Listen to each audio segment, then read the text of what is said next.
Hello and welcome back to our channel. So today in this video we will be discussing about how to mark all messages as read in Yahoo Mail. So without wasting much of our time, let's get straight into the video.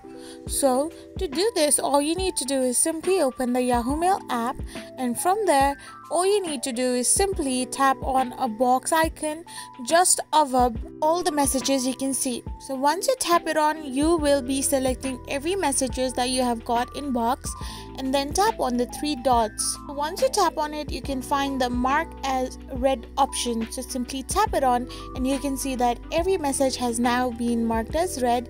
So you can go back there and simply tap it as mark as unread to reverse what you have done before. So by doing this, you can simply mark every message as read in Yahoo. I hope you found this video helpful, so don't forget to hit that subscribe button and do give us a thumbs up. We will be back again with these informative videos.